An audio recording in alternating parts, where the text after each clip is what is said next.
खासगी रुग्णालयांकडून होणाऱ्या लुटीला आता लागणार ब्रेक, सरकार घेणार मोठा निर्णय। नमस्कार, मी प्रियंका। लेट्स अप मराठीमध्ये आपलं स्वागत। खासगी रुग्णालयांकडून आकारल्या जाणाऱ्या वाढत्या बिलांमुळे रुग्ण आणि विमा कंपन्यांवर मोठा आर्थिक ताण येत आहे। उपचारांचा खर्च हा झपाट्याने वाढत असल्याने सामान्य लोकांसाठी आरोग्य सेवा महाग होत चालली आहे।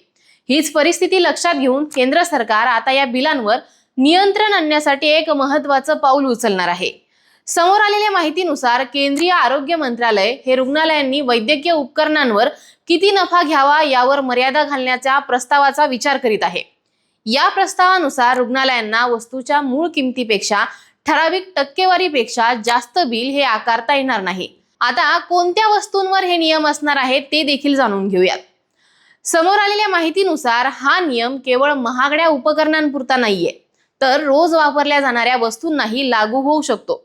सिरिंज, कॅन्युला, ग्लोव्ज यांसारख्या साध्या वस्तूंपासून ते पेसमेकर आणि हार्ट वॉल सारख्या महागड्या उपकरणांचा यामध्ये समावेश होण्याची शक्यता आहे।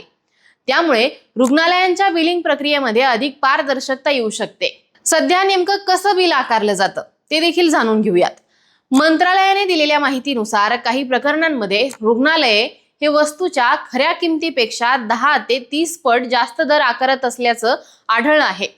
उदाहरणार्थ, काही ठिकाणी 3 रुपये किमतीची सिरिंज ही 30 रुपयांसाठी बिल केली जाते, तर 6 रुपयांची कॅन्युला 120 रुपयांना दाखवली जाते। तसेच महागड्या उपकरणांमध्येही मोठा फरक दिसून येतो। जे पेसमेकर 25,000 रुपयांना आहे ते जवळपास 2 लाखांना, तर 4 लाखांचा हार्ट वॉल तब्बल 26 ते 30 लाखांपर्यंत बिल केला जातो। या वाढत्या खर्चाचा परिणाम आरोग्य विमा क्षेत्रावर सरळ दिसून येतोय। वैद्यकीय महागाई ही दरवर्षी सुमारे 14 ते 15% वाढत असल्याने विमा कंपन्यांना प्रीमियम वाढवावे लागत आहेत। त्यामुळे शेवटी या वाढत्या प्रीमियमचा परिणाम सामान्य कुटुंबावर होऊन त्यांना आरोग्य विम्यासाठी जास्त पैसे भरावे लागत असल्याने त्यांच्यावर देखील आर्थिक ताण वाढत चाललाय।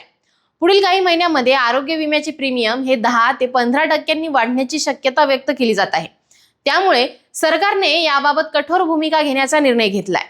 सरकारने ठेवलेला हा प्रस्ताव जर प्रत्यक्षात अंमलात आणला तर उपचारांचा खर्च हा कमी होण्यास मदत होईल, विमा प्रीमियमवरील दबाव कमी होईल आणि सर्वसामान्य नागरिकांना मोठा दिलासा देखील मिळू शकतो। केंद्र सरकारच्या या नव्या नियमाबद्दल तुम्हाला नेमकं काय वाटतं हे आम्हाला कमेंट करून सांगा आणि पाहत राहा लेट्स अप मराठी।